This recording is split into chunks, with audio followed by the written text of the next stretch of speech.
अस्सलामुअलैकुम। उम्मीद है कि सब खैरियत से होंगे और एग्ज़ाम की तैयारी मुकम्मल हो चुकी होगी। आप लोग 162 नंबर निकाल के रखो। उसमें देखो सारा लिखा हुआ है, types of bank deposit account, bank जमा खातों के अक़साम, कि अगर आपको पैसे जो जमा करने हैं, जो क्वेश्चंस आ रहा है, आपको कंडीशंस दिए जाते हैं जिसमें आप ये कंफ्यूज हो रहे हो, उसका आंसर यहीं पे आपको मिलेगा। जैसे कि ये है कि अगर कोई इंसान है, जैसे क्वेश्चन था,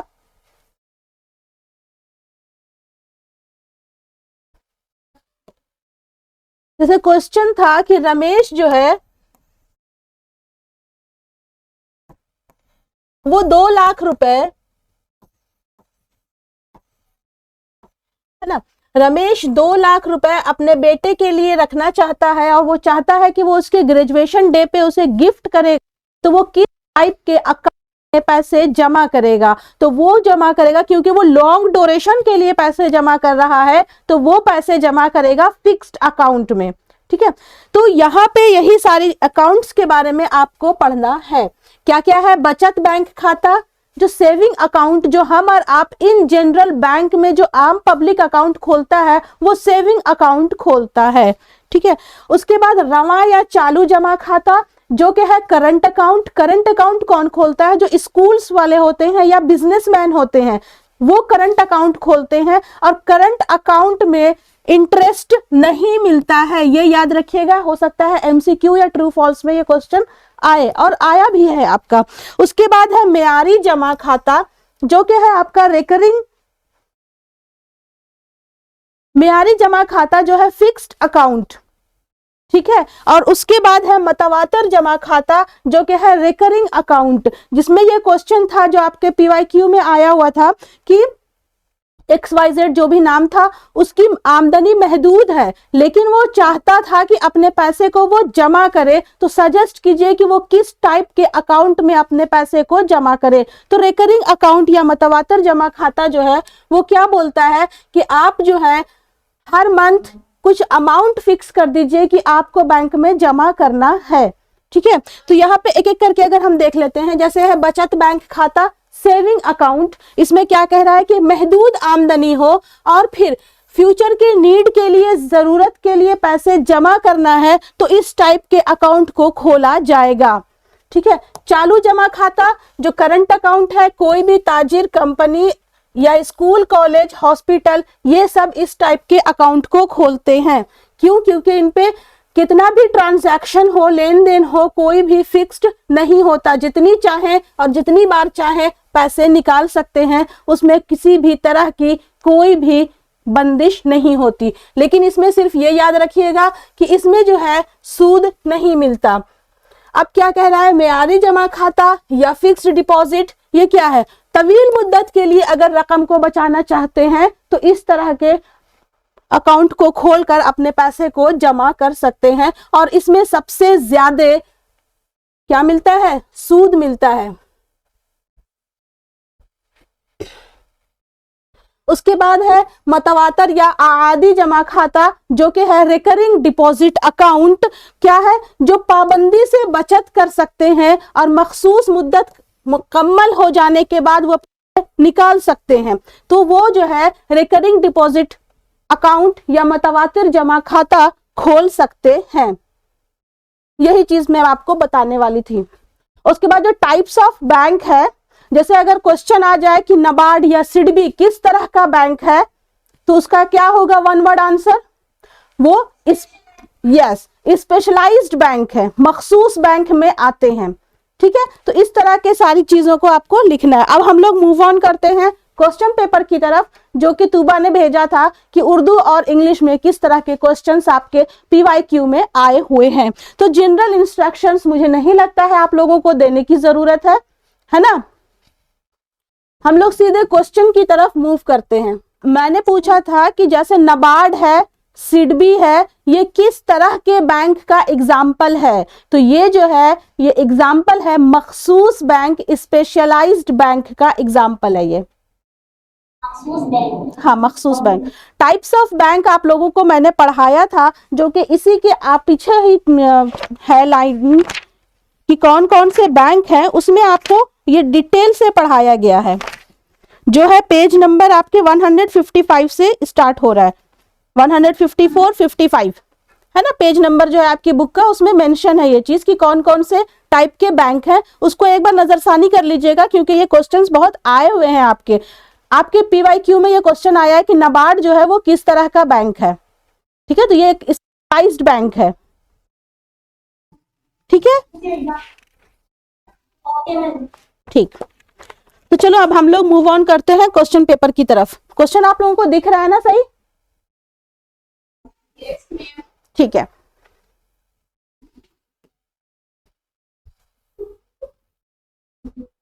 क्वेश्चन नंबर 1 क्या कह रहा है, नॉट अ बिजनेस एक्टिविटी, कि कौन जो है ये बिजनेस एक्टिविटी नहीं है।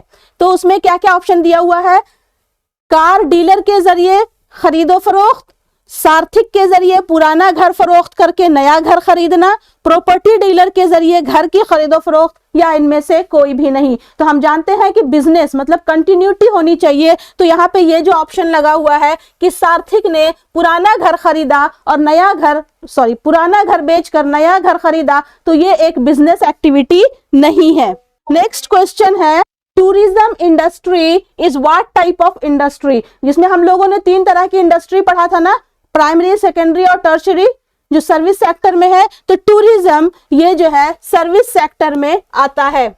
उसके बाद नेक्स्ट क्वेश्चन क्या कह रहा है, अगर इसका आंसर नहीं आता तो और दे करके किया हुआ है, who can move toward paperless society by using, हम जो है बेकागज समाज की तरफ, यानी कागज नहीं है तो हम कैसे मूव ऑन कर सकते हैं। हम मूव ऑन कर सकते हैं ई कारोबार के थ्रू, ई बिजनेस के थ्रू, है ना, ई कॉमर्स, ई बिजनेस आप लोगों ने पढ़ रखा है। नेक्स्ट क्वेश्चन है, why a business should earn a profit, कि कोई भी बिजनेस जो करता है उसमें प्रॉफिट क्यों होना चाहिए। तो इसमें आंसर होगा ऑल ऑफ द अबव। क्यों? क्योंकि भाई जो आपके इसमें पैसे लगाए हैं उन्हें रिटर्न भी करना है, इन्वेस्टर्स को रिटर्न करना है, बिजनेस को रेपुटेशन यानी गुडविल को इंक्रीज करना है, लोग आपके बिजनेस के बारे में जाने, उसको बढ़ावा मिले, और फिर फ्यूचर ग्रोथ के लिए मुस्तकबिल में आपकी अपनी के लिए ये जरूरी है। तो इसका आंसर होगा ऑल ऑफ द अबव। और अगर ये नहीं आता तो इसमें एक और क्वेश्चन है, business is equal to what, business में क्या क्या शामिल होता है। तो बिजनेस में शामिल होता है इंडस्ट्री एंड कॉमर्स। ठीक है, बिजनेस में क्या क्या शामिल है, इंडस्ट्री एंड कॉमर्स। और अगर आएगा कि कॉमर्स में क्या शामिल है तो वो आएगा trade and aid to trade. ठीक है,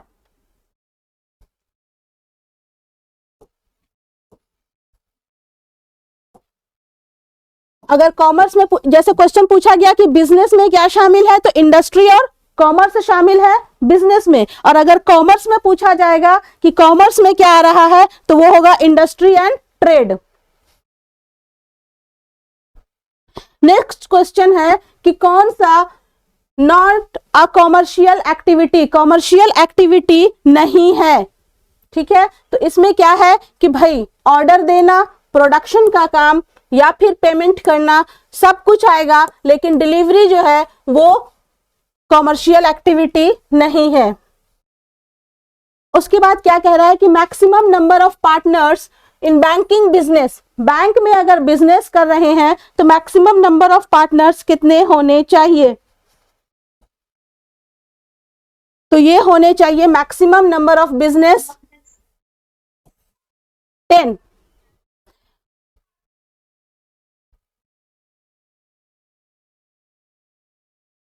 उसके बाद क्वेश्चन है, which of the following has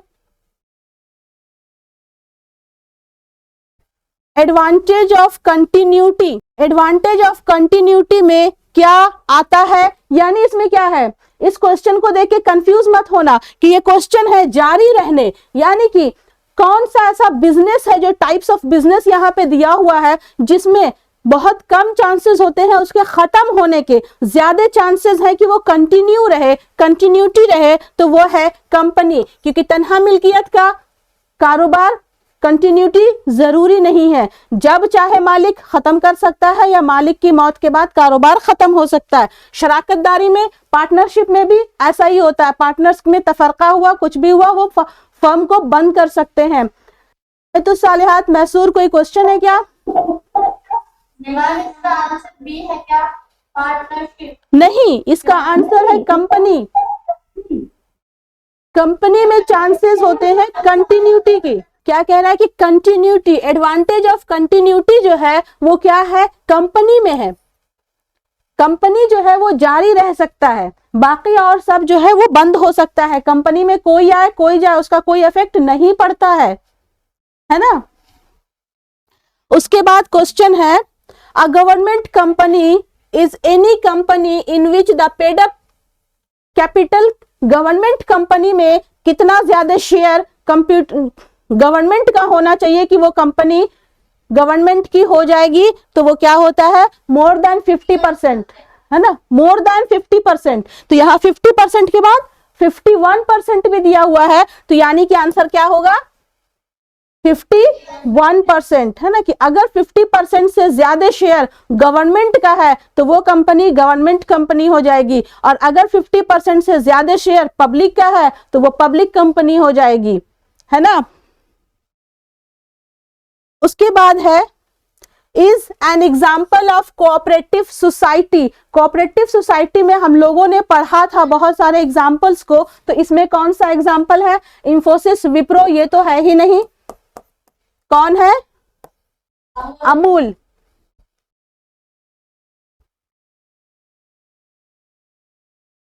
effective communication is a, effective communication जो होता है, मुतासिर तरसील, उसमें क्या होना चाहिए, कंटिन्यूअस प्रोसेस होना चाहिए, है ना, कंटिन्यूटी होनी चाहिए। अगर मैं सिर्फ बोले जा रही हूं, आप आंसर नहीं करो या आप कुछ भी ना रिस्पॉन्स दो, तो वो एक इफेक्टिव कम्युनिकेशन नहीं माना जाएगा। नेक्स्ट क्वेश्चन क्या है, walking with a straight body posture show, कि आप एकदम स्ट्रेट जा रहे हो, ये क्या शो करता है, कोई गेस कर सकता है?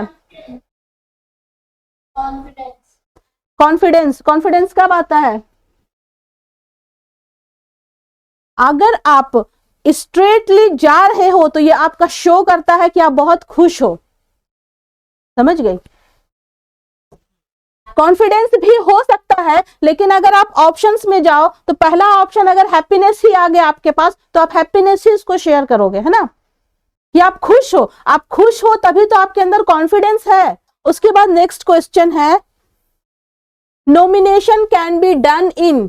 नॉमिनेशन, जब हम किसी भी तरह का अकाउंट ओपन करते हैं तो हर अकाउंट में नॉमिनी को मेंशन करते हैं कि अगर बाय द वे मुझे कुछ हो जाता है तो मेरे बाद इन सब का जो किसके ऊपर उसका हक जाएगा, कौन ले सकता है, कौन दावा कर सकता है, कौन कंप्लेन फायर कर सकता है मेरे अगेंस्ट। तो किसी भी तरह का अकाउंट खोलना हो तो नॉमिनेशन जरूरी होता है। केवाईसी मीन्स, है ना, जब भी आप बैंक में अकाउंट खोलते हो या कुछ करते हो तो बोला जाता है केवाईसी फॉर्म फिल करना है। तो इसका क्या होता है, नो योर कस्टमर, ठीक है। KYC stand for know your customer. अब कह रहा है यहाँ पे, मेराइन इंश्योरेंस कवर्ड विच लॉसेस। मेराइन इंश्योरेंस जो है, बहरी बीमा, कौन कौन से नुकसान की भरपाई करता है, तो इन सारे नुकसान की भरपाई करता है, चाहे वो सामान ले जाने का किराया हो, चाहे कार्गो हो, चाहे वेसल्स हो, सबका ये बेयर करता है। उसके बाद क्वेश्चन है, is an important factor while evaluating the channel alternative. तो भाई ये सारे फैक्टर्स जो हैं वो इम्पैक्ट डालते हैं जब हम किसी भी चैनल का अंदाजा करते हैं। तो control, degree of control, economic performance and adaptability. और जब भी मैंने आप लोगों को बताया था कि ऑल ऑफ द अबव आएगा तो एक बार जरूर कंसिडर कीजिएगा कि कहीं ऑल ऑफ द अबव तो आंसर नहीं है। नेक्स्ट क्वेश्चन है the primary purpose of advertising is, किसी भी इश्तिहार को देने का जो प्राइमरी पर्पस होता है, जो बुनियादी मकसद होता है, वो कौन सा होता है? वो ऑल ऑफ द अबव, सब के सब हैं, चाहे वो परसुएड हो, रिमाइंड हो, इन्फॉर्म हो। अगर इसका आंसर नहीं आता तो नेक्स्ट क्वेश्चन क्या है? The fastest growing medium of advertising is, fastest, अभी जो ये लेटेस्ट चल रहा है वो कौन सा है? इंटरनेट है। क्या कह रहा है? Advertising is done on a, अगर हम इसमें देखें कि एडवर्टाइजिंग है, इस क्वेश्चन में एक मिस्टेक है, ठीक है। यहां पर क्वेश्चन होना चाहिए था, कुछ और क्वेश्चन होना चाहिए था, लेकिन अगर ये क्वेश्चन है तो इसमें आंसर होगा आपका लिमिटेड स्केल, कि भाई एडवर्टाइजिंग जो है वो लिमिटेड स्केल में नहीं की जाती है, ठीक है, क्योंकि वो उसके ऑडियंस के अकॉर्डिंग काम होता है। तो अगर हम किसी लोकल एडवर्टाइजमेंट की बात करेंगे तो वो लिमिटेड स्केल में आएगा, ठीक है। और फिर मास स्केल में एक साथ हम अगर करेंगे सोसाइटल लेवल या फिर कॉर्पोरेट लेवल, ये सब के सब आते हैं एडवर्टाइजिंग में, ठीक है। तो इस क्वेश्चन में मुझे लगता है कि आप लोग सबको मार्क्स मिलते अगर ये क्वेश्चन अटेम्प्ट किया होता। नेक्स्ट क्वेश्चन है the right which gives the right to consumer freedom to choose from a variety of product at competitive prices, कि भाई चुनने का जो हक है वो हक जो सारिफ को तकाबली कीमत के मुख्तलिफ अशिया में पसंद करने की आजादी का हक देता है, वो कौन सा हक है? वो है राइट टू चूज, पसंद करने का हक, है ना, कि हमको ये हक है कि हम जिस चीज को चाहे उसको चूज कर सकते हैं। नेक्स्ट क्वेश्चन है purchasing hallmark gold jewellery only shows the following responsibility of consumers, जब भी कोई कंज्यूमर्स ज्वेलरी लेने जाता है तो वो हॉलमार्क देखता है। क्यों देखता है? क्योंकि वो स्टैंडर्डाइज्ड गुड्स होता है।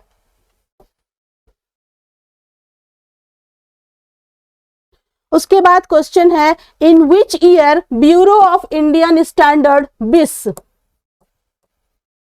एक्ट वाज इन्फोर्स्ड, किस साल आया था बिस? बता सकता है कोई? जिस साल कंज्यूमर प्रोटेक्शन एक्ट आया उसी साल बिस आया।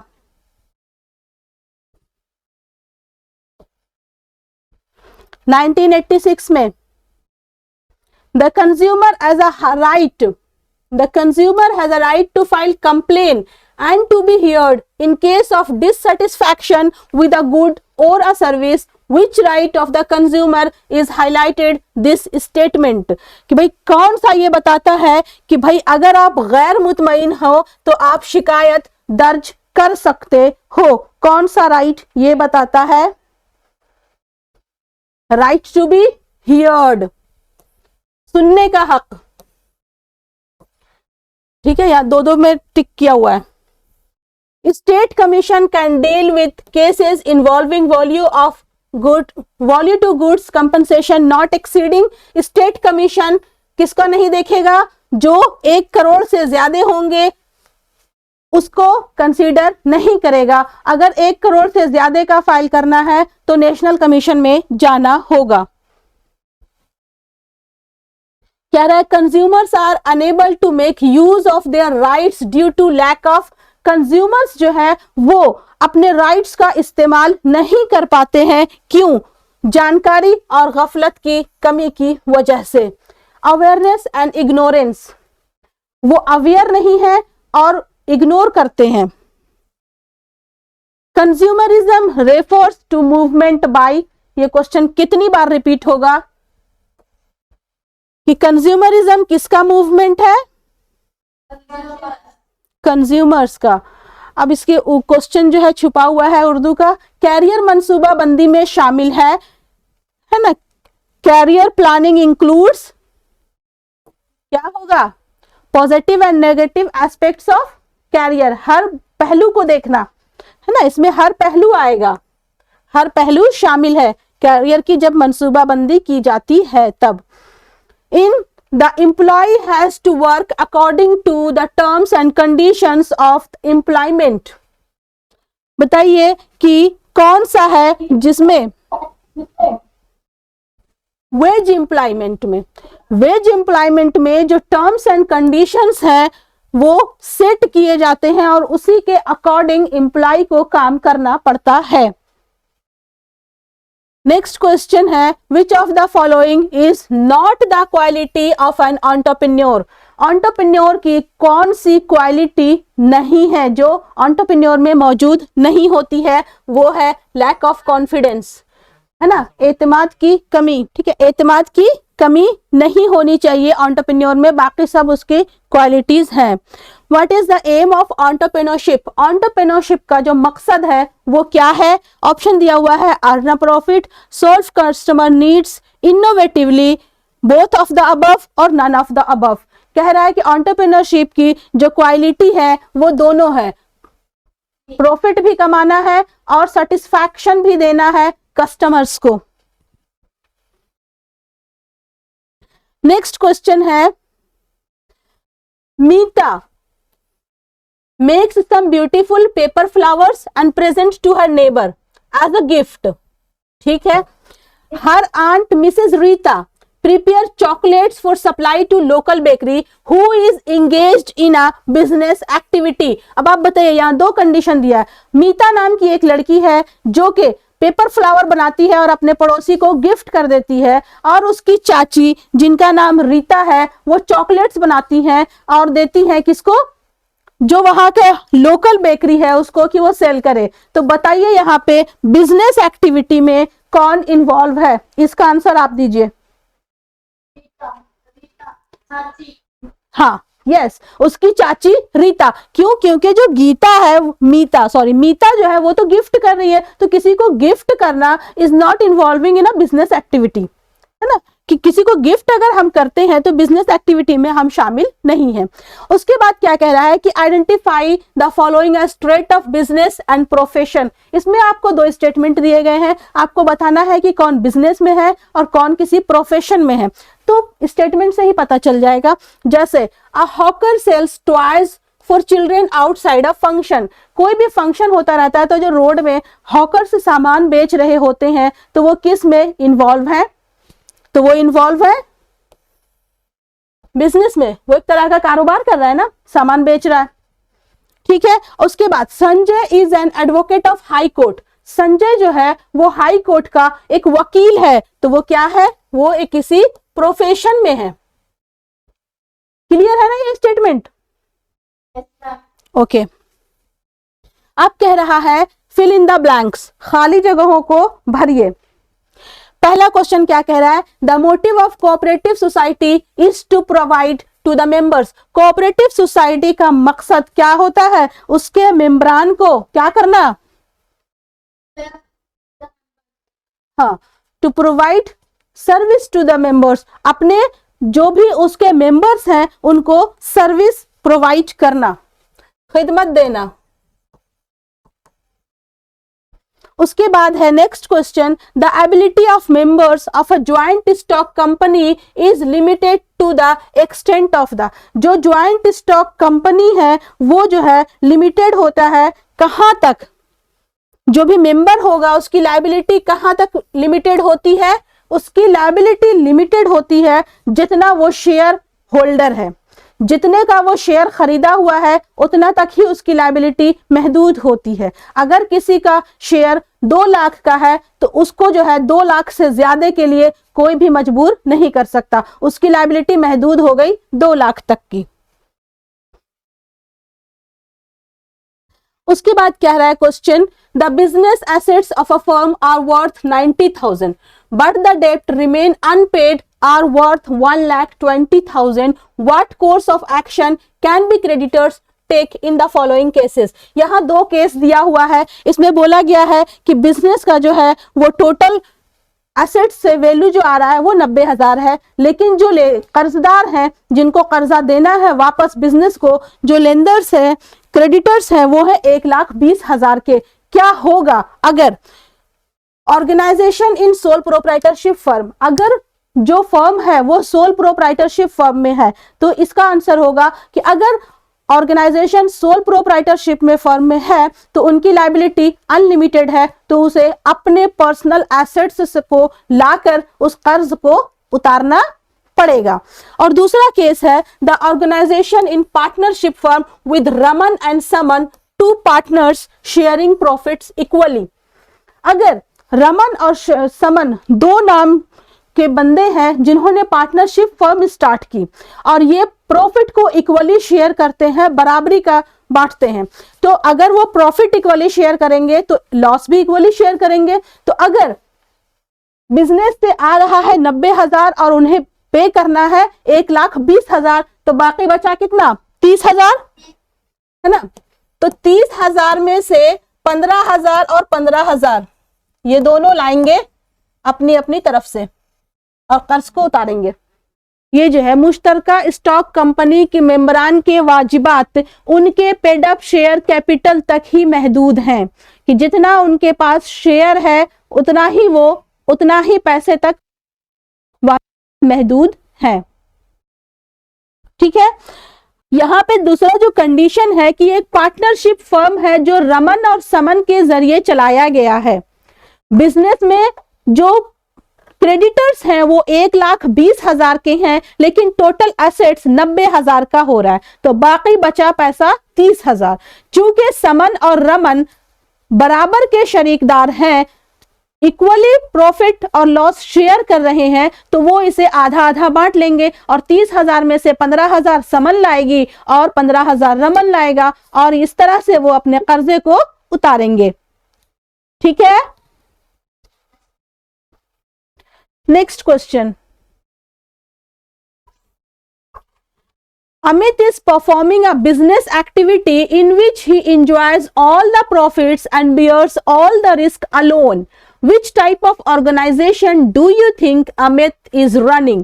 यहाँ पे कंडीशन दिया है कि यस अमित जो है एक अकेला बिजनेस कर रहा है, सारे फायदे वो खुद लेता है और सारे रिस्क भी खुद ही बेयर करता है। तो वो किस तरह के काम में मशगूल है? वो मशगूल है तन्हा मिल्कियत में, सोल प्रोप्राइटरशिप फर्म में। उसके बाद क्वेश्चन है sharing and exchange information, ideas and expression between persons means communication, this is true और फॉल्स। ये स्टेटमेंट दिया हुआ है कि हमको अपने आइडियाज को, अपने ओपिनियंस को, अपने इंफॉर्मेशंस को जो हम एक्सचेंज करते हैं यही तरसील है, यही कम्युनिकेशन है। तो जी हाँ, बिल्कुल यही है। नेक्स्ट क्वेश्चन कह रहा है the subject matters of communication में कंटेन, जो सब्जेक्ट मैटर है कम्युनिकेशन में उसमें शामिल है, क्या क्या शामिल है इसमें? फीडबैक शामिल है, और क्या शामिल है? मैसेज शामिल है। कोई भी ओपिनियन, एटीट्यूड, फीलिंग्स, ये सब के सब शामिल है कम्युनिकेशन में। ठीक है। उसके बाद क्वेश्चन है next, if an institution that accept deposits from public and lends money to the people who need it, will it be considered a bank? कह रहा है कि एक ऐसा इंस्टीट्यूशन है जो लोगों से डिपॉजिट भी एक्सेप्ट करता है और जिसको जरूरत होती है उसे कर्ज भी देता है, तो क्या इस इंस्टीट्यूशंस को हम बैंक कहेंगे? जी हाँ, बिल्कुल बैंक कहेंगे, क्योंकि बैंक यही दो काम करता है। एक तो डिपॉजिटर्स को सेफ्टी का ये देता है कि जो आप अमाउंट यहाँ पे जमा कर रहे हो वो सेफ रहेंगे, और दूसरा क्या है, जब जरूरत होगी आप निकाल सकते हैं उसे, या फिर हम जिसको जरूरत होगी उसे कर्ज देंगे। तो ये दोनों काम बैंक करता है, तो क्या यस हम इसको बैंक कह सकते हैं। उसके बाद क्वेश्चन है NABARD is an example of which kinds of bank? अभी इसका आंसर मैंने बताया यस कि नाबार्ड जो है वो एक स्पेशलाइज्ड बैंक है। अगर किसी को भी किसी भी स्टेटमेंट में कोई दिक्कत होगी तो आप जरूर पूछिएगा। टाइम कम है, क्वेश्चंस ज्यादा हैं, मैं कोशिश करूंगी कि आपको आज एटलीस्ट ये पूरा का पूरा PYQ सॉल्व करवा दूं। ठीक है, इसलिए मैं तेजी से आगे बढ़ रही हूं। नेक्स्ट क्वेश्चन है fill in the blanks. Insurance is based on the contract between and insured. हाँ, इंश्योरेंस जो है वो कॉन्ट्रैक्ट होता है, एक समझौता होता है किसके किसके बीच? इंश्योरर और इंश्योर्ड के बीच में एक कॉन्ट्रैक्ट होता है, एक समझौता होता है। The amount paid by the insured to the insurer is known as, जो अमाउंट पे करता है उसे प्रीमियम कहा जाता है। नेक्स्ट क्वेश्चन है, अगर इसका नहीं आता है आपको तो आप दूसरा आंसर कर सकते हो। क्या है? Change of fashion is a personal risk. Fashion में चेंज हो जाता है तो क्या ये पर्सनल रिस्क है? नहीं, ये फॉल्स है। उसके बाद कह रहा है a ship may be insured against loss by perils of sea. कह रहा है कि भाई अगर किसी भी तरह का समुद्री खतरा हो तो जो पानी का जहाज जो है वो उसके लिए जो ले सकता है वो बीमा। तो ये है ट्रू। अब नेक्स्ट क्वेश्चन है, आईसीआईसी बैंक ये कॉमर्शियल बैंक है ना।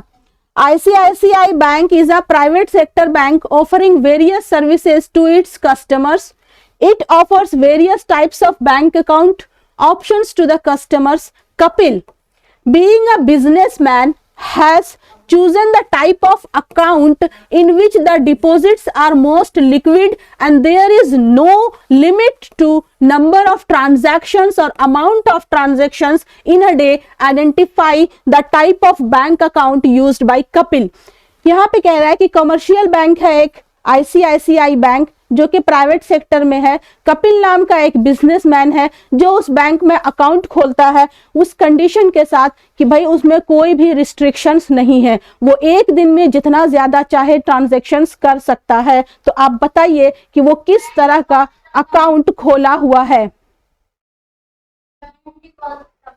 करंट अकाउंट, ठीक है, तो ये खोला हुआ है करंट अकाउंट। उसके बाद अगर ये नहीं आ रहा है तो दूसरा question, mister Shakti Singh desire to have two benefits from his bank account. First, to earn higher interest on balance and second, to face minimum risk of dishonouring a cheque. Which type of account should be opened by him in SBI State Bank of India? Shakti Singh नाम का एक आदमी है जो अपने bank में पैसे जमा करना चाहता है, लेकिन वो चाहता है कि उसे उस जमा शुदा पैसे में ज्यादा से ज्यादा इंटरेस्ट मिले और रिस्क कम से कम हो। ठीक है, अगर वो चेक इशू करना चाहे तो बताइए कि वो किस टाइप का अकाउंट खोले। कोई आइडिया? सबसे ज्यादा इंटरेस्ट किस में मिलेगा? वो कौन सा अकाउंट खोलेगा? तो यस, फिक्स्ड डिपॉजिट अकाउंट वो खोलेगा, फिक्स्ड अकाउंट, उसमें उसे सबसे ज्यादा पैसे सूद मिलेंगे। ठीक है, इसमें कोई कंफ्यूजन?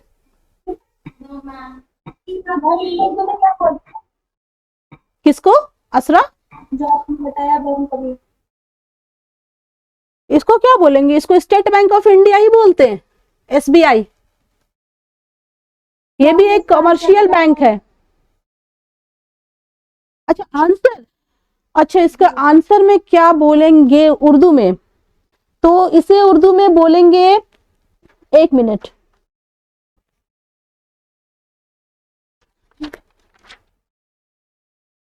इसे कहेंगे म्यारी जमा खाता, फिक्स्ड डिपॉजिट अकाउंट। वो जो अकाउंट खोलेगा म्यारी जमा खाता।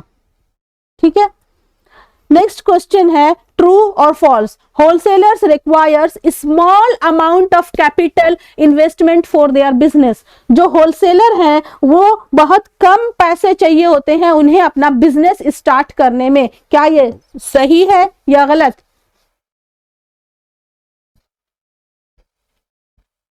गलत है ना। हाँ, अगर हम कहें कि इन कंपैरिजन प्रोड्यूसर्स से तो कहेंगे कि हाँ स्मॉल अमाउंट की जरूरत होती है, लेकिन होलसेलिंग में भी ज्यादा पैसे की जरूरत होती है। सबसे कम पैसे की जरूरत होती है रिटेलर्स को, ना कि होलसेलर्स को। ठीक है, उसके बाद क्वेश्चन है, retailers give special attention toward the decoration and display of goods in their shops. इसका आंसर तो आप जानते ही होंगे, ट्रू है कि फॉल्स? कि रिटेलर्स जो होते हैं, खुर्दा व्यापारी, ये अपनी दुकान की सजावट पे बहुत ज्यादा ध्यान देते हैं। क्या ये सही है या गलत? ट्रू है। True, yes. अब उसके बाद आंसर है वन वर्ड आंसर, एक वर्ड में आंसर देना है। अब आप बताइए, which mode of advertising is more effective as personal hear it on regular basis? किस तरह का एडवर्टाइजिंग दिया जाए जो लोग रेगुलर बेसिस पे सुनते हैं, तो उनके लिए किसमें एडवर्टाइजिंग दिया जाएगा? रेगुलर बेसिस पे वो सुन रहे हैं।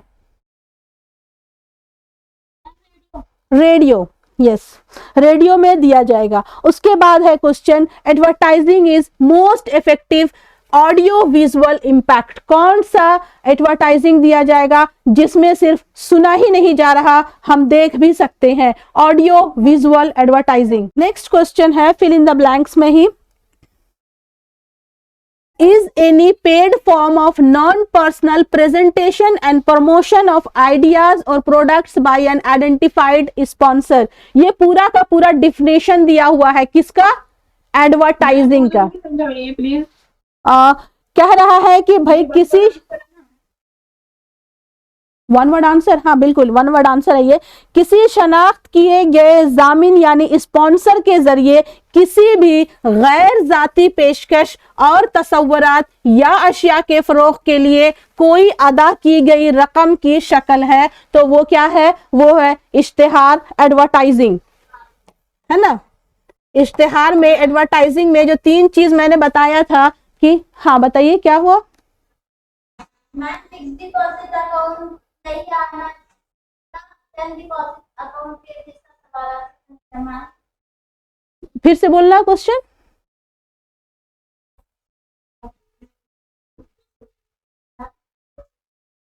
फिक्स्ड डिपॉजिट अकाउंट को फिक्स्ड डिपॉजिट करना नहीं है, इसका टर्म डिपॉजिट अकाउंट के जैसा। क्या बोले, मुझे समझ ही नहीं आ रहा।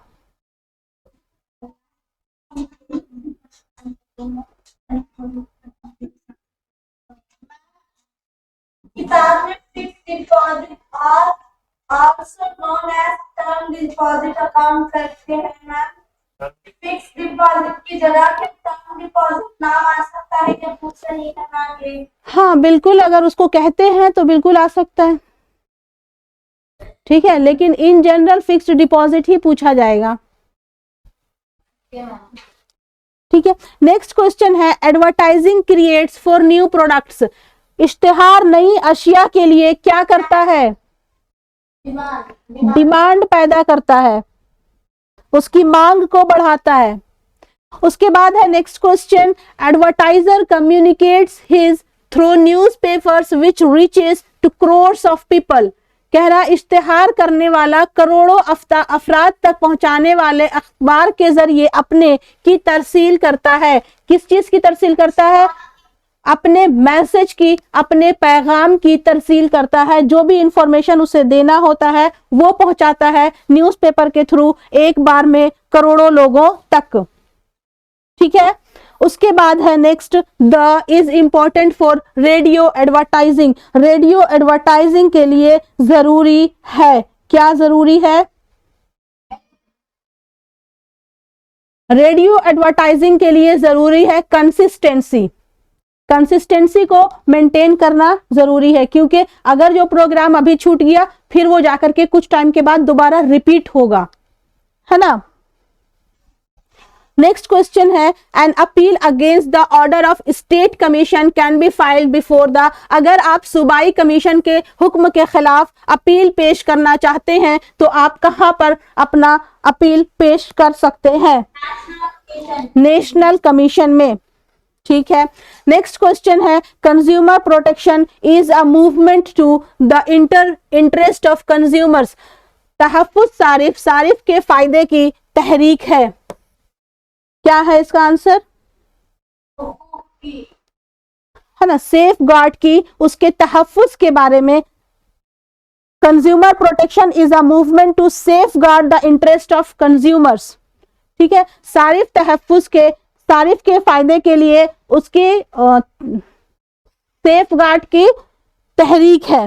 Sonu bought an iron from Verma Electrical. She got an electric shock while using the iron. Which consumer right has been violated here? अब आप ये बताइए कि हाँ, सोनू ने एक वर्मा इलेक्ट्रिकल से एक आयरन खरीदा, लेकिन आयरन इस्तेमाल करते टाइम उसको करंट लग गया, तो यहाँ पे उसके कौन से हुकूक की हक तलफी हो रही है? तो वो है राइट टू सेफ्टी, तहफ्फुज का हक है ना। उसके बाद कह रहा है सूर्या आस्क्ड अ बोतल of mineral water from a shopkeeper, the maximum retail price printed on the bottle is 25 only, whereas the shopkeeper was charging 40 rupees. In spite of many arguments, the shopkeeper was not ready to sell the bottle for less than 40. Surya was in need of it and had no option except to buy. Identify right that Surya can exercise. क्या कह रहा है कि सूर्या एक पानी की बोतल लेने गया, लेकिन पानी में MRP लगा हुआ था 25 का, लेकिन जो दुकानदार था उसने कहा कि लेना है तो 40 रुपए में लो, अदरवाइज आप यहां से जाओ। तो अब आप ये बताइए कि वो कौन से राइट का उसको इस्तेमाल कर सकता है, यानी कि वो कौन सा है जो सूर्या जो है वो कौन सा राइट इस्तेमाल कर सकती है, बताइए। तो जो सूर्या जो इस्तेमाल करेगा, क्यों 25 रुपए था 40 रुपए उसको चार्ज कर दिया गया, तो वो कौन सा राइट इस्तेमाल करेगा? राइट टू बी हियर्ड, सुनने का हक है ना, कि उसको सुना जाए। भाई ये कैसे ऐसा हो सकता है, 25 रुपए की चीज 40 रुपए में आप बेच रहे हो। अब क्या कह रहा है कि Kiran wants to buy a packet of juice, as an awared consumer how can she be sure about the quality of juice she plans to buy? पहले क्वेश्चन सही से समझ लीजिए। यहां पे बोल रहे कि किरण जो है एक पैकेट खरीदना चाहती है जूस का, वो एक अवेयर कंज्यूमर है, तो अब आप ये बताइए कि वो क्या चेक करेगी उस पैकेट में और वो ले सकती है उसे। आपको क्वालिटी स्टैंडर्डाइजेशन के ऊपर ध्यान देना है। फूड प्रोडक्ट है ये, तो कौन सा मार्क चेक करेगी? FPO मार्क है ना, FPO मार्क चेक करेगी उसके स्टैंडर्डाइजेशन के लिए, और इसके साथ साथ वो मेंशन देखेगी कि एक्सपायरी डेट क्या है जूस का, ठीक है। अब क्वेश्चन कह रहा है कि under the 3 tier machinery where can a legal heir और representative of a deceased consumer file a complain where the compensation claim 35 lakh. बताइए जो 3 मशीनरी है कौन कौन सा? District forum, state commission and national commission. एक कंज्यूमर है जो कि 35 लाख का दावा करना चाहता है किसी प्रोडक्ट के बारे में, तो आप बताइए कि वो कहां जाएगा, इन तीनों में से कहां अपना दावा पेश करेगा? स्टेट कमीशन में। जामितुल सालिहात लिबनात, आप ये बताइए कि ये जो कंज्यूमर है ये स्टेट कमीशन में अपना दावा क्यों पेश करेगा?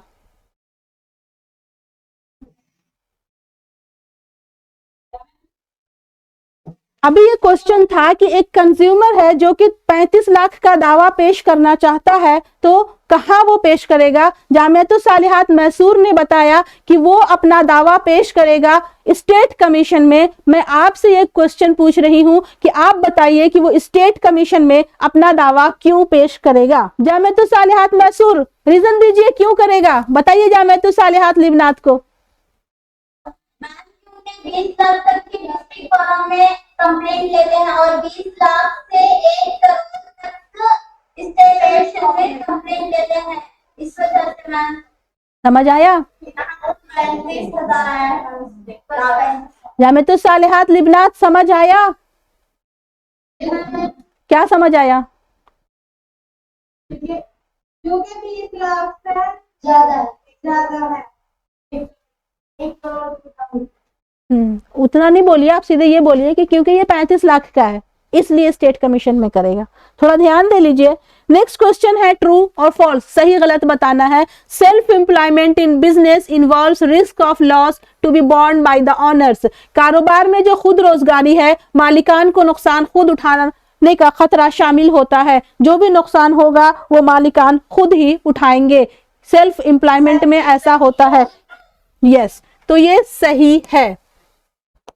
नेक्स्ट क्वेश्चन है knowledge of various career options helpful in choosing the right career. मुख्तलिफ कैरियर इख्तियारात की मालूमात सही कैरियर के इंतखाब में मुआविन होती है। क्या ये सही है? बिल्कुल ये सही है। अजीजा आपने हैंड रेज किया है, कोई क्वेश्चन है क्या?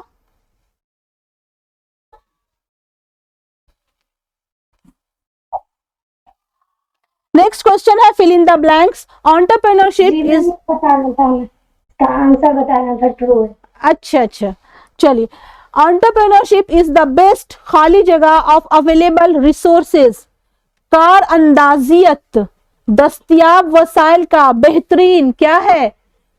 तो इसका होगा यूटिलाइजेशन, उसका इस्तेमाल, है ना। बेहतर से बेहतरीन करता है कौन? एंटरप्रेन्योर करता है। तो यहां पे यही चीज बता रहा है कि entrepreneurship is the best utilisation of available resources. Ma'am हाँ बताइए। बताइए इसको क्या कहेंगे? सॉरी, बताइए इसको क्या कहेंगे? उर्दू में से क्या कहेंगे? यूटिलाइजेशन यानी इस्तेमाल। Okay ma'am. मैम इससे पहले भी आपने 30 क्वेश्चन है। 30 क्वेश्चन में क्या था? इख्तियार अशिया के लिए बताया था डिमांड, मांग पैदा करता है, उस अशिया की जानकारी पैदा करता है, उस अशिया में लोगों के इंटरेस्ट को पैदा करता है। डिमांड यानी मांग, मांग को बढ़ाता है। और फिर क्या, जब एडवर्टाइजिंग ही नहीं आएगी तो आप उस प्रोडक्ट के बारे में जानोगे नहीं? जानोगे, तो जानकारी आपको देता है। ठीक। उसके बाद क्वेश्चन है an entrepreneur is a person who is creative and in terms of identifying opportunities for business. जो एंटरप्रेन्योर होता है वो मौके की शनाख्त करने के लिहाज से खालिक और क्या होता है? इनोवेटर होता है, क्रिएटिव होता है और इनोवेटिव होता है। हाँ, तो खालिक और जदीद तख्लीक़कार है। ठीक है, क्या हो जाएगा? ये हो जाएगा कि कोई कार अंदाज वो शख्स है जो कारोबार के लिए मौके शनाख्त करने के लिहाज से खालिक और जदीद तख्लीक़कार है। अब हो गए? ठीक है। और यहाँ पे होगा creative and innovative in terms of identifying opportunities for business. Next question आ रहा है। अब यहाँ पे खत्म हो गया सारा एमसीक्यू। अब आपको आ रहा है short answer type, very short answer type and long answer type. ठीक है, तो इसका आंसर्स बता, आप खुद फ्रेम करना है आप लोगों को। क्वेश्चन है what is email, explain in your own words. कि ईमेल क्या है, तो आपको बता देना है कि सबसे पहले आप लिखिएगा क्या, email stand for electronic mails, या ईमेल जो है इलेक्ट्रॉनिक मेल्स का शॉर्ट फॉर्म है, ये आप लिख लीजिए। या फिर उसके बाद ये क्या है, आप ये बता सकते हैं कि हम किसी को भी इंफॉर्मेशन थ्रू इंटरनेट भेज सकते हैं अपने ईमेल आईडी से। जो आपको चैप्टर इंटरनेट पढ़ाया गया था उसमें से आप पूरा लिख सकते हैं इसको। ठीक है। अब क्वेश्चन है what is ATM card, how does it help the customers of the bank. ATM card क्या है और ये सारिफिन को कैसे मदद करता है, बैंक के सारिफ की ये कैसे मदद करता है। तो एटीएम का सबसे पहले फुल फॉर्म लिख दीजिएगा कि ATM stand for automatic teller machine. उसके बाद ये सारिफ को कैसे मदद करता है, अगर हमें पैसे निकालने हैं तो हमें बैंक जाने की जरूरत नहीं है, और हमें पैसे जमा करने के लिए भी अब जगह जगह मशीनें लगी हुई हैं, उसी के थ्रू हम पैसे जमा भी कर सकते हैं। 24/7 की सर्विस है, हम जब चाहे पैसे निकाल सकते हैं। उसके बाद है bank give to assurance to the depositors, mention them. Bank जो है वो दो यकीन दहानियां कराता है। क्या क्या? सबसे पहले कि आपके जमा पैसे की गारंटी देता है कि वो सेफ रहेंगे, और दूसरा जब चाहे आप उस पैसे को निकाल सकते हैं। ये दो गारंटी देता है ना। उसके बाद क्वेश्चन है, name the following an insurance policy for indemnifying the insured for losses by damage to the vessel. कह रहा है कि भाई वो बीमा पॉलिसी जो जहाज को नुकसान पहुंचने से बीमाशुदा शख्स के नुकसान का हर्जाना भरने के लिए होती है, वो कौन सी पॉलिसी होती है? वो समुद्री बीमा होता है, मेराइन इंश्योरेंस होता है। ठीक है।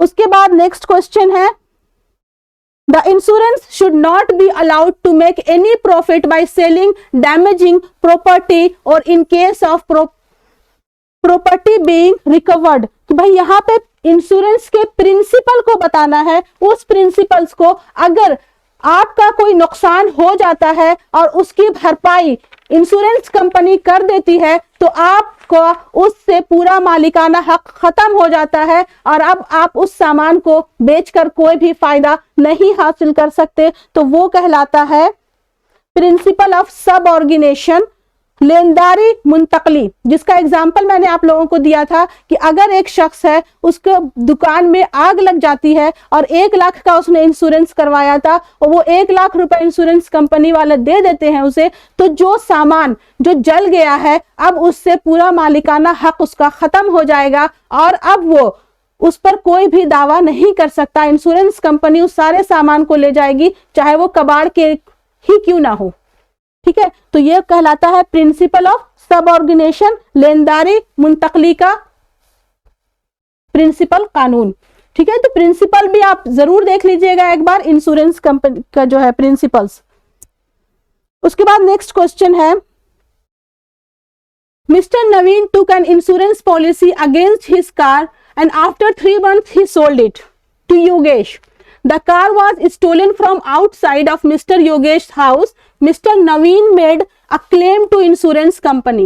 His claim was rejected on the ground that Mr. Naveen has no longer owner of the car, so he has no insurable interest as he has no financial losses or loss of a car. अब यहाँ पे बता रहा है कि mister नवीन साहब ने एक कार खरीदा, उसका इंश्योरेंस कराया, लेकिन 3 महीने के बाद नवीन साहब ने कार योगेश को बेच दी। लेकिन ऐसा हुआ कि योगेश के घर के पास से कार चोरी हो गई। अब नवीन साहब ने चूंकि उसका इंश्योरेंस करवाया हुआ था, वो चले गए इंश्योरेंस कंपनी के पास कि भाई मेरी कार चोरी हो गई है। इंश्योरेंस कंपनी ने कहा कि अब आपका कोई भी मालिकाना हक नहीं है, तो अब आप उसको कंप्लेन नहीं दायर कर सकते, आपको ये इंश्योरेंस का पैसा नहीं मिलेगा। तो अब आपको ये बताना है कि कौन सा प्रिंसिपल है जो ये बताता है। ठीक है। और इसके साथ साथ कि भाई बताइए कि ये कंपनसेशन, ये जो पैसा है वो किसको मिलेगा? तो ये पैसा किसको मिलेगा? ये पैसा मिलेगा योगेश को। अब क्वेश्चन है डायरेक्ट चैनल क्या है, इसके 2 एग्जांपल बता दीजिए। डायरेक्ट चैनल या जीरो लेवल चैनल आप लोगों को बता दिया गया कि कैसे डायरेक्ट प्रोड्यूसर से, पैदाकार से सार्फिन सामान को खरीदते हैं बिना बीच में किसी एजेंट के आए हुए। कोई भी 2 एग्जांपल आप दे सकते हो। इंटरनेट एडवर्टाइजिंग की 2 लिमिटेशन बताना है कि भाई ये क्या है, ये नाखानदा लोगों के लिए मौसर नहीं है। इसके साथ साथ जब तक आपके पास इंटरनेट की फैसिलिटी नहीं होगी या कंप्यूटर या फिर ऐसा कोई डिवाइस नहीं होगा, आप इसको यूज नहीं कर सकते। उसके बाद कह रहा है कि which medium of advertising will be preferred by illiterate people. Illiterate people के लिए कौन सा एडवर्टाइजिंग सही है? तो वो है रेडियो। उसके बाद क्वेश्चन है explain the concept of consumerism. तो ये आप बहुत अच्छे से जानते हो, कंज्यूमरिज्म को बताने की जरूरत नहीं है फिर से। State 3 human objective of business, इंसानी मकासद। जब आप लोगों का चैप्टर 1 पढ़ाया था उसी टाइम मैंने बताया था कि कौन कौन सा मकासद है, जिसमें समाजी मकासद, इंसानी मकासद है ना, और इकोनॉमिक मकासद, मुआशी मकासद, सबके बारे में बताया था। और ये आंसर आपको लिखा हुआ है पेज नंबर 14-15 में, आप बुक में देख लीजिएगा। नेक्स्ट क्वेश्चन है 3 काउजेज ऑफ लैंड पॉल्यूशन। जमीन की आलूदगी के 3 वजह बताइए। तो ये तो बिना पढ़े ही आप लिख दोगे। नेक्स्ट क्वेश्चन है explain any 3 limitation of sole proprietorship. Sole proprietorship का 3 लिमिटेशन है, उन तीनों को पहले लिखिए और उसको एक्सप्लेन कीजिएगा, डिटेल में लिखना है। ये शॉर्ट आंसर टाइप क्वेश्चन है, ठीक है, सिर्फ नाम लिखने से काम नहीं चलेगा। जैसे कि सोल प्रोप्राइटरशिप की जो जिम्मेदारी वो लामहदूद होती है, ये लिखिएगा लामहदूद जिम्मेदारी, अनलिमिटेड लाइबिलिटी, उसके बाद डैश देकर के उसको एक्सप्लेन कीजिएगा, क्योंकि वो तनहा मालिक होता है तो इसी वजह से उसकी जिम्मेदारी लामहदूद होती है।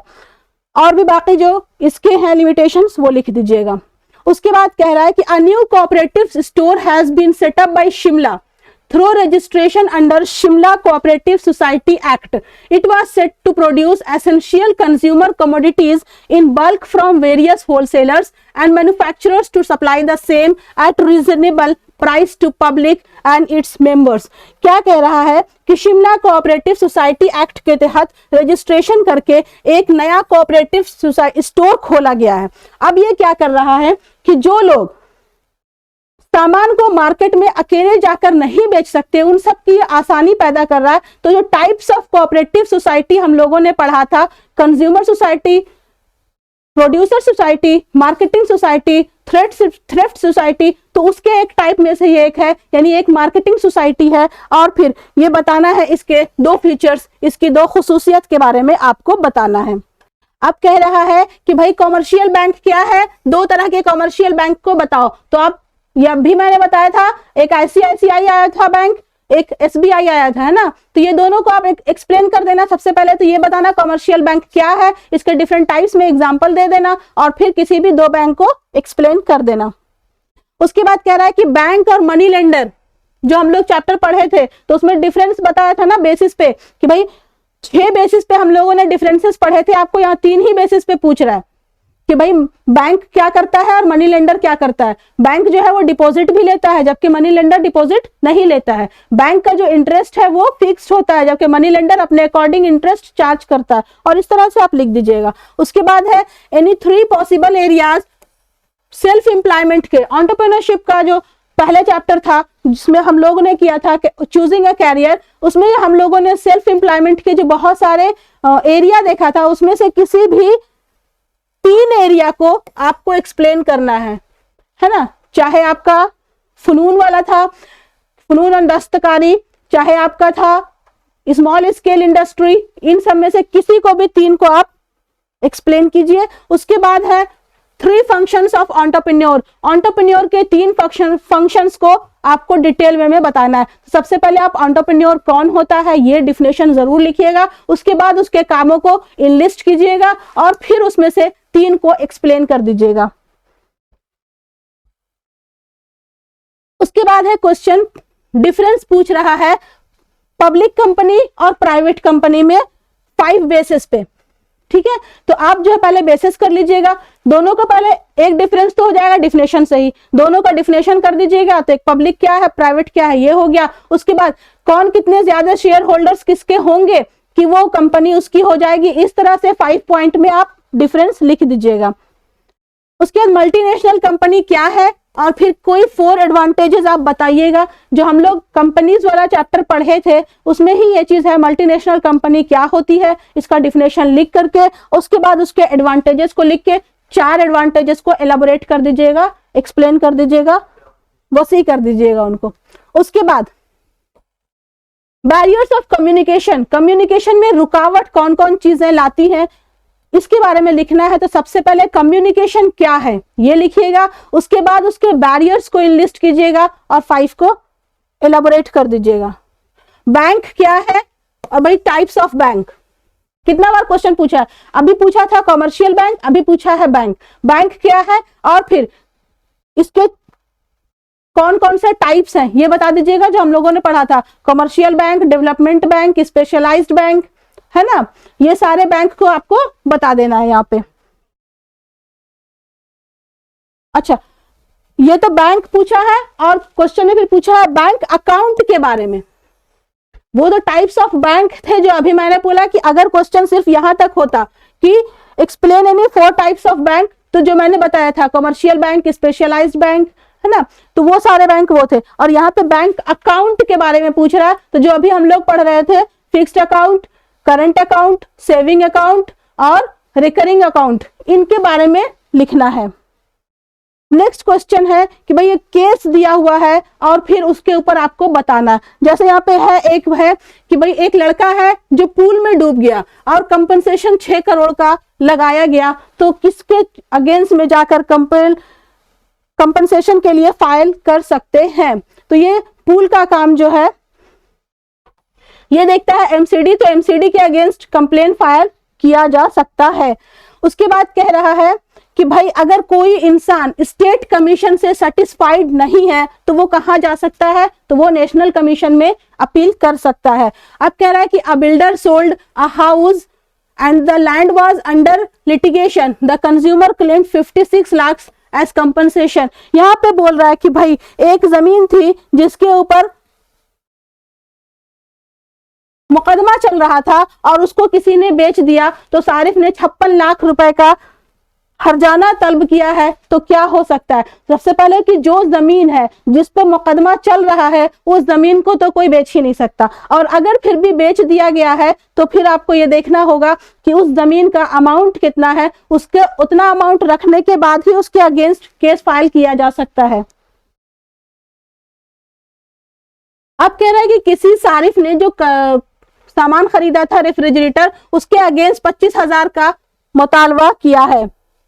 या फिर और क्या है, जिला फोरम से आप मुतमईन नहीं हैं तो आप कहां जाएंगे।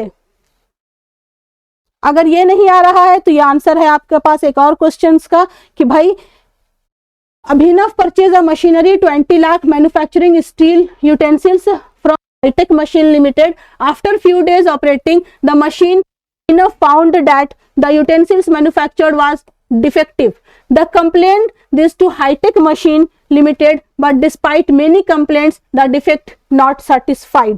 तो आप बताइए क्या कर सकता है कि भाई 20 लाख रुपए का अभिमन्यु ने एक मशीन खरीदा था, लेकिन ये सही नहीं चल रहा था। इसने बहुत ज्यादा कंप्लेन की उस जहां से उसने मशीन खरीदी थी हाईटेक वाले को, लेकिन फिर भी इतना ज्यादा कंप्लेन करने के बाद भी कोई रिस्पॉन्स नहीं आया। तो क्या करेगा, where can Abhinav file a complain. Abhinav कहां फाइल कर सकता है, चूंकि अमाउंट 20 लाख है तो वो जिला फोरम में करेगा।